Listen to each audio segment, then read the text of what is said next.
Assalamualaikum. In the previous video, we learned about the definition and some concepts of the function, domain, and range of a functions. Now we will discuss the examples of the function. Firstly, we will define the dependent and independent variable. A function can be considered as computing machine F that makes an input X, operate on it in some way, and produce exactly one output.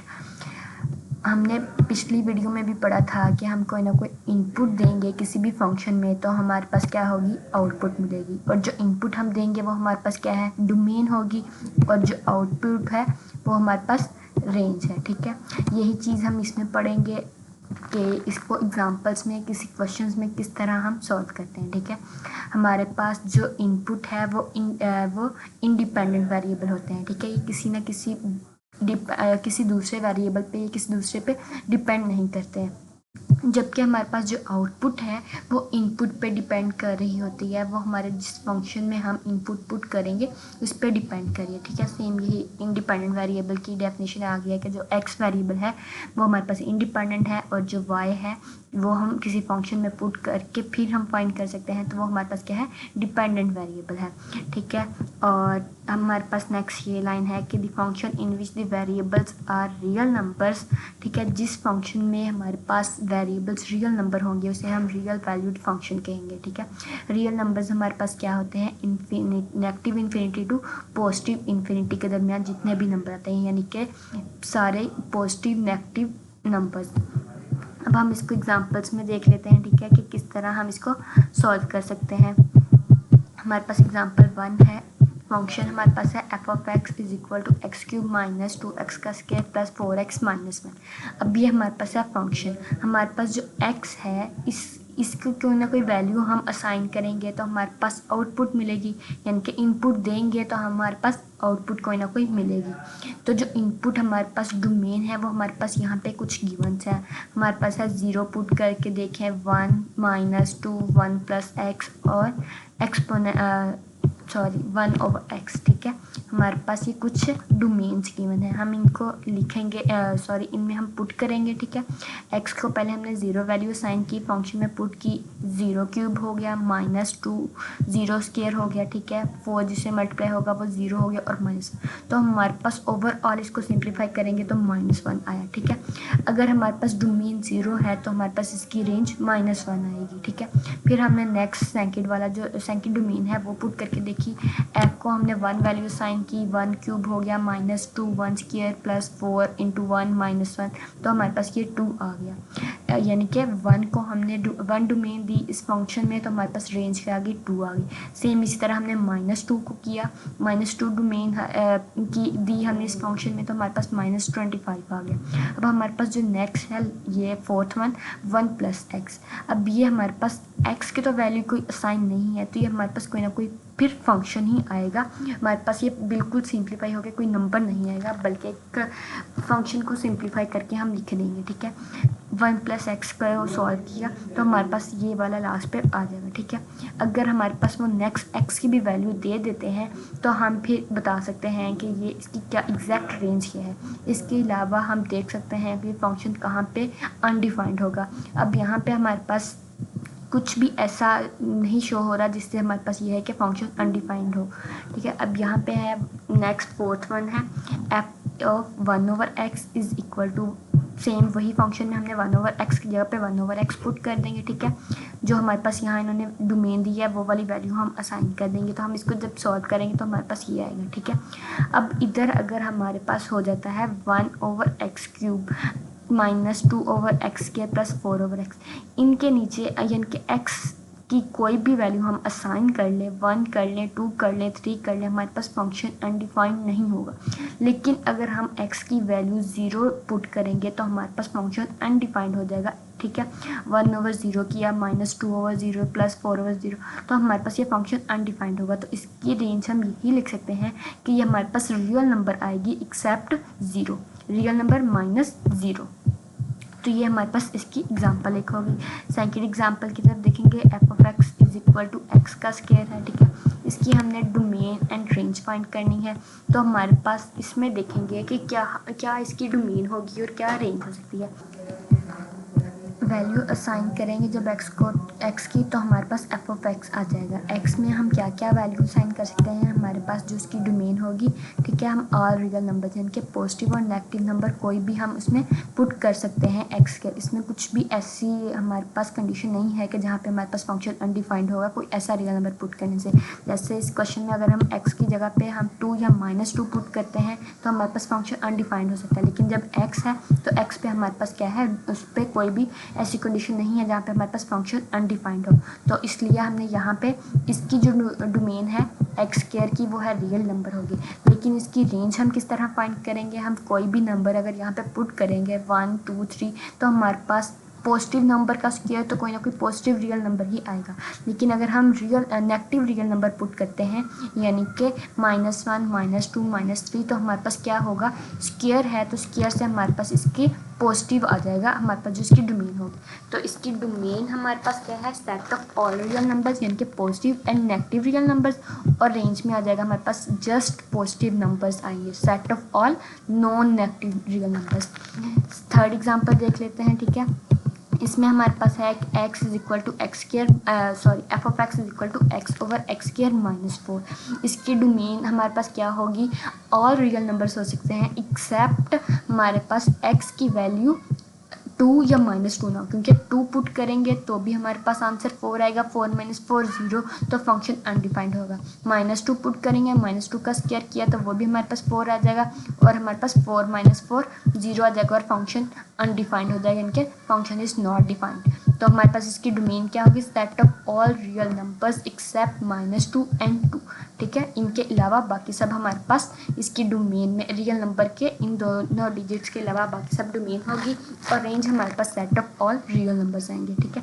क्योंकि अगर हमारे पास -2 और 2 put नहीं करेंगे तो हमारे पास इसके answers real number ही आएंगे। अगर नेगेटिव या पॉजिटिव कोई भी आ सकते हैं, यहाँ पे -4 है, अगर ये प्लस का होता तो हम कह सकते थे कि हम नेगेटिव नंबर्स ना आए या कुछ ऐड हो जाए, कुछ और रेंज होती, ठीक है। लेकिन अब हमारे पास ये नेगेटिव नंबर्स भी आ सकते हैं, हम नेगेटिव रियल नंबर पुट करेंगे तो वो भी आ सकते हैं। नेक्स्ट एग्जाम्पल नंबर 4 है हमारे पास F of x is equal to square root X square -9, find it domain and range of F. We see that if X is in interval X is less than 3 and greater than -3 a square root of negative number is obtained, ठीक है। कि हमारे पास square root of negative number obtain होगा अगर हमारे पास इसके दरमियान कोई है, तो हमारे पास इसकी रेंज डोमेन क्या बनेगी कि हम x को जो 3 से ग्रेटर और इक्वल हो, ठीक है, -∞ से -3 के दरमियान हो। यहाँ हमारे पास है एब्सोल्यूट x, यानी कि x की वैल्यू हमारे पास पॉजिटिव आई, इसका एब्सोल्यूट लेके, ठीक है, और 3 is greater and equal to. तो हमारे पास क्या है कि हमारे पास set of all positive real numbers आएंगे। कैसे कि अगर हमारे पास फॉर एग्जांपल हम 4 का स्क्वायर लेंगे, 2 का स्क्वायर लेते हैं, 2 का स्क्वायर लिया तो 4 -9 किया तो 5 आ जाएगी। तो हमारे पास जब 5 आएगी तो वो स्क्वायर रूट में -5 तो अनडिफाइंड है, मतलब कि हमारे पास कॉन्जुगेट नंबर्स आ जाएंगे, रियल नंबर्स नहीं आएंगे। लेकिन हमने तो यहाँ पे डोमेन और रेंज रियल नंबर्स में बतानी है, तो ये हमारे पास आ जाएगा। इसलिए हमें क्या कहना है कि 3 से ग्रेटर देन होना चाहिए, 3 के इक्वल भी हो सकती है डोमेन और ग्रेटर देन भी हो सकती है, ठीक है। तो greater than and equal to हमारे पास कैसे होगी कि -∞ से -3 के दरमियान, क्योंकि उनका जब हम स्क्वायर लेंगे तो वो हमारे पास उससे बड़ी आ जाएगी, ठीक है। -∞ से -3 आएगा, -4 आएगा, -5 से -∞ तक इंक्लूड होंगी, और यूनियन हमारे पास क्या है 3 से पॉजिटिव इन्फिनिटी तक, यानी कि 3 4 5 6 ऑनवर्ड, ठीक है। हमारे पास कौन कौन से नंबर्स इंक्लूड नहीं होंगे, -2 -1 और यहाँ से 2 1 और 0, ये वाले जो हमारे पास नंबर्स हैं ये इंक्लूड नहीं होंगे इसकी डोमेन में, ठीक है।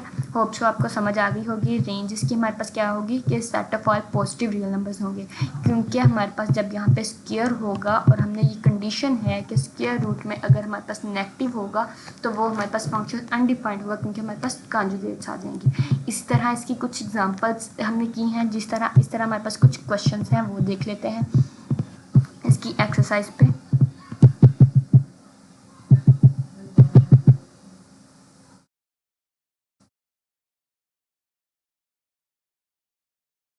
एक्सरसाइज नंबर 1.1 है, इसका क्वेश्चन नंबर 1 हम देखते हैं, जो कि सेम टू सेम उनकी एग्जांपल्स की तरह है। हमारे पास फंक्शन गिवन्स हैं और उनकी डोमेन और रेंज पुट करेंगे। हमारे पास फर्स्ट फंक्शन है f of x is equal to x square minus 1 और सेकंड फंक्शन है f of x is equal to x plus 4। इसकी डोमेन हमारे पास क्या है कि हमारे पास -2 करें, 0 करें, ठीक है, और x -1 करें और x के +1। ये हमारे पास कुछ उन्होंने डोमेन्स दी हैं, जैसे हमने एग्जांपल 1 की थी, वो डोमेन्स हम पुट करके इनकी रेंजेस फाइंड करेंगे। ठीक है, इसको सॉल्व किया हुआ हम देख लेते हैं। ठीक है, हमारे पास सेम वही आ गया। जब हमारे पास फंक्शन, सबसे पहले फर्स्ट फंक्शन ले लेंगे f of x is equal to x square -1 वाला। ये वाला जब फंक्शन लिया तो हमने इसकी फर्स्ट डोमेन हमारे पास क्या गिवन थी, -2, तो -2 का स्क्वायर 4 हो गया, -2 किया हमने, ठीक है, तो हमारे पास 6 इसकी रेंज आ गई। नेक्स्ट हमने 0 किया, 0 का स्क्वायर -0, तो हमारे पास 0 हो गया। एफ ऑफ एक्स हमारे पास x -1 था, तो वो हमने किया, तो उसका हमारे पास कोई स्पेसिफिक नंबर नहीं आया, लेकिन हमारे पास एक इक्वेशन बन गई x का स्क्वायर -3x + 2। हम इसको नेक्स्ट सॉल्व करके x की वैल्यूज़ निकाल सकते हैं। ठीक है, इसमें नेक्स्ट हमारे पास x स्क्वायर +4 है, तो इसको भी हम उसी फंक्शन में पुट करेंगे, तो हमारे पास इस तरह इनकी कुछ वैल्यूज़ आ जाएंगी, यानी कि कुछ ना कुछ इक्वेशंस बनेगी। इक्वेशंस को हम सॉल्व करके कोई ना कोई वैल्यूज़ फाइंड कर लेंगे। सेकंड हमारे पास फंक्शन था f of x is equal to x + 4। ठीक है, इस फंक्शन को भी हमने डोमेन जो गिवन थी वो पुट करेंगे और इनको सॉल्व करेंगे। नेक्स्ट हमारे पास क्वेश्चन नंबर 2 है, जिसमें हमारे पास ये फंक्शंस हैं f of x is equal to 6x - 9, f of x is equal to sin x, f of x is equal to x³ + 2x का square -1 and f of x is equal to cos x। इनमें हमारे पास क्या है कि इन functions को simplify करना है इस फार्मूले में। ठीक है, यानी कि अगर हमारे पास एफ ऑफ एक्स था तो हमने सबसे पहले x की जगह पे a + h असाइन करना है। ठीक है, फिर हमने a असाइन करना है और फिर हमने इस फार्मूला कह लेंगे, इसमें हमने वैल्यूज पुट कर लेंगे। ठीक है, ये वैसे तो अगर देखा जाए ये लिमिट डेरिवेटिव का फार्मूला है। ठीक है, अगर यहाँ पे लिमिट लगा दें तो ये डेरिवेटिव का फार्मूला बन जाएगा, बट हमारे पास यहाँ उन्होंने वैसे सिंप्लीफाई करने के लिए दिया है, तो हम क्या करेंगे, 6x - 9 था, तो हम ये फर्स्ट फंक्शन लेंगे, तो x की जगह पे a + h से रिप्लेस कर देंगे। ठीक है, तो हमारे पास क्या आ जाएगा, 6a + 6h - 9। और नेक्स्ट हमारे पास f ऑफ a था, तो f ऑफ a की जगह पे f ऑफ x की जगह पे f ऑफ a कर देंगे, तो 6a - 9 हो जाएगा। फिर हम इसकी जगह पे इसी फार्मूले में f ऑफ a + h की वैल्यू जो हमने अभी निकाली वो पुट कर देंगे और f ऑफ a की और देन h से डिवाइड कर देंगे, तो हमारे पास ये क्या आंसर आ जाएगा, 6a + 6h - 9 - 6a - 9 हो गया। ठीक है, ब्रेसेस में लिखेंगे इन्हें पहले, फिर बाद में माइनस से मल्टीप्लाई करके तो इसे सिंप्लीफाई करेंगे, तो हमारे पास h से h कैंसिल और 6 आंसर आ जाएगा। सेम इसी तरह हमारे पास सेकंड फंक्शन जो हमारे पास गिवन था f of x equal to sin x, इसे पहले a + h से रिप्लेस करेंगे, फिर a से, फिर हमने इस फार्मूले में पुट कर देंगे और इसे नेक्स्ट सिंप्लीफाई करेंगे। जब सिंप्लीफाई करेंगे तो हमारे पास ये आ जाएगा कि sin a + h - sin a हो जाएगा। हमारे पता है कि जब दो साइन का डिफरेंस होता है तो फार्मूला हमारे पास ये यूज़ होता है। ठीक है, 2 cos p + q/2 sin p - q/2। तो ये फार्मूले में हमने इसको कर दिया। अब यहाँ पे p + q है, यहाँ पे a + h है। ठीक है, तो और a है। ठीक है, p की जगह पे हम करेंगे a + h और q की जगह पे हम करेंगे a। तो ये हमने जब इसमें पुट किया cos a + h + a/2 sin a + h - a/2, a से a कैंसिल हो जाएगा तो h/2 आ जाएगा, यहाँ पे 2a + h/2 हो जाएगा। ठीक है, तो ये h हमारे पास साथ डिवाइड हो रहा था, ये हम बाहर लिख लेंगे। ठीक है, 2/h साइड पे लिख लिया, तो इसको जब हमने सॉल्व किया तो ये हो जाएगा a + h/2 और cos a + h/2 और sin h/2 हो जाएगा। नेक्स्ट भी सेम इसी तरह हम सॉल्व करेंगे। ये जस्ट हमने एक इनक्वालिटी लगा के इसे सॉल्व किया। F of x is equal to x³ + 2x का स्क्वायर -1, ये नेक्स्ट फंक्शन है। इसमें हमने पहले x को a + h से रिप्लेस कर देंगे, फिर a से कर देंगे और इनको पुट कर देंगे इसी फंक्शन में। ठीक है, जब इसको पुट किया फंक्शन में तो इसको सिंप्लीफाई कर देंगे, जो हमारे पास कैंसिल आउट होते हैं या जो सिंप्लीफाई होते हैं उन्हें करके ये हमारे पास इसकी वैल्यू आ जाएगी, इसकी इक्वेशन बन जाएगी। ठीक है, होप सो आपको इस क्वेश्चन की एग्जाम्पल्स की समझ आई है। Thank you so much.